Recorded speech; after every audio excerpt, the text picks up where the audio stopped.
Isa sa 6 na bidang male actors, si David Licauco sa pelikulang GLU na ipapalabas na sa April 24, 2024 sa mga sinehan.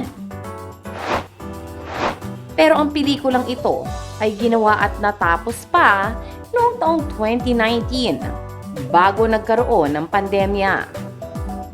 5 years later, marami nang nagbago kay David.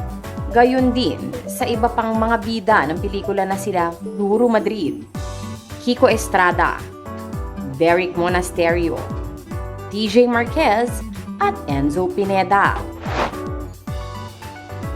Sabi ni David, "Of course, alam ko naman na mas marami na akong nagawa. I'm a better actor than I was during the film. And siguro, when it comes to personal growth, I think marami na akong napagdaanan. Mas marami na akong experience." Isa ng fast-rising leading man si David sa Kapuso Network. Siya rin ang kahati ng sikat na love team na Barda. Ang moniker ng love team niya with Barbie Forteza. Sa pagpapatuloy ni David, but I think with the fame, parang it doesn't get into my head naman na I'm famous. I just have more responsibility now.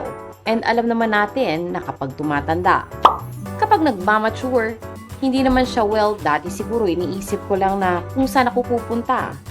Ano ba ang show na gagawin kong next? Ano ba ang movie kong gagawin at saan ako kakain? Mga barkada, ganyan. Pero ngayon, syempre iba na. Mas marami ka nang iniisip. Nakausap si David sa isang panayam sa ginanap na media ko ng GLU sa Cau Manila Newport Resorts World noong April 17. Taong 2019 ang gawin nila ang GLU, pero hanggang ngayon, may ituturing pa rin na isa sa paboritong puntahan ng mga kabataan ang La Union. Sa totoong buhay, nagagawi din ba siya sa La Union? Oo, nagpunta na ako dyan taong 2018 kasama ko ang barkada ko. Tapos, 2019 and then yun lang. Nangiti niyang sinabi. Pero ngayon daw, ay mas preferred na niya ang Boracay. Sa edad niyang 29, tila nag-mellow down na siya sa nightlife. Dati kasi, mas gusto ko ang magulo, maingay. Bata kasi Mas na-appreciate ko ang mga ganoon before. Pero ngayon, sa Boracay, may mga places na tahimik. Kasama mo lang ang mga kaibigan mo. Mas yon ang na-appreciate ko. Sa La Union kasi, wala masyadong tahimik dyan. Party-party at magulo talaga. Natatawang sabi pa niya. Wala na raw siya sa punto ng buhay niya na tulad ng mga noong ginagawa pa nila ang pelikula na pagkatapos ng shooting, iniisip na nila kung saan sila gigimik. Mas alam na niya ang kanyang priorities. Hindi na, pagkatapos ko mag-taping, iisipin ko naman ang negosyo ko. Tapos the next day, mag-workout pa ako. And then magne-negosyo ulit. Mag-taping ulit.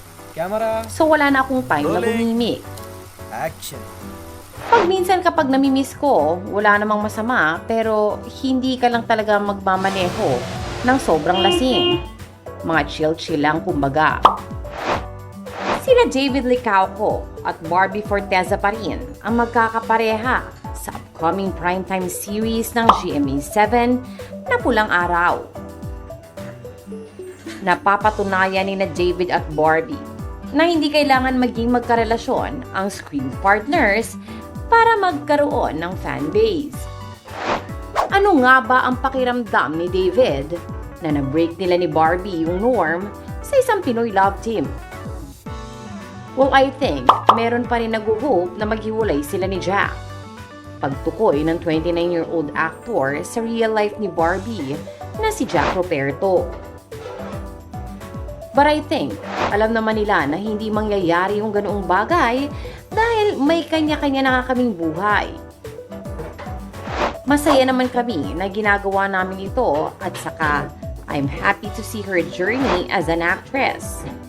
And her getting all the endorsements and getting all the recognition that she truly deserves.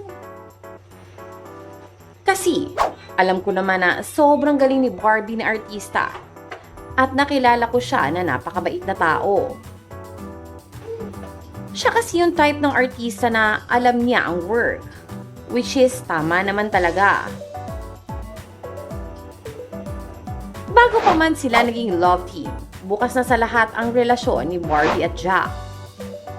Pero kay David, hindi ba nagiging pressure sa kanya sakaling may girlfriend siya at malaman ng publiko? Hindi naman, sagot niya. Alam ko naman na trabaho lang yung showbiz. Hinihiwalay ko kung ano man ang meron ako sa relationship ko outside showbiz.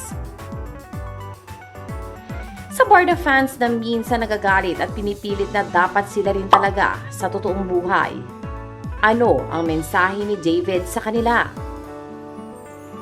Happy ako na napapasaya namin sila pero sana wag lang sila yung i-limit ang hate. Kasi naiintindihan ko naman, very well invested sila sa amin at naapektuhan sila ng malala. Pero sa akin lang, iwasan lang sana ang hate. Hindi naman maitago ni David ang excitement sa kanyang upcoming teleserye. May goal nga raw siya. Excited ako doon, saad niya. Ang goal ko doon, Best Actor. Sana mabigyan ng recognition. Isang Japanese soldier ang karakter na gagampanan ni David sa Pulang Araw. Aminado itong mahirap, lalo na't panahon ito ng pananakop ng Japan sa bansa. Ang hirap ng role, but I think it's a good background for me to showcase my skill as an actor. I think this is the heaviest scenes I've done. Kaya super excited ako for this na nabigyan ako ng ganitong opportunity. Super nice role. Remarkable kumbaga. Pinagdaanan ito ng mga Filipinos noon and for me, to be an instrument na makita nila kung paano dati. And I think, kapag nakita nila ito, ay mas maa-appreciate pa nila kung ano ang meron tayo ngayon.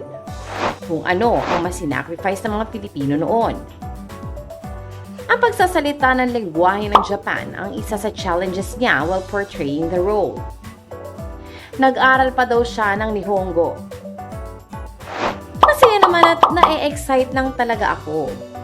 Parang never ako naging excited sa lahat ng mga teleseries. Patuwid Pulang Araw. Parang nanggigigil ako every time na magsushoot kami. Kailangan ko laging galingan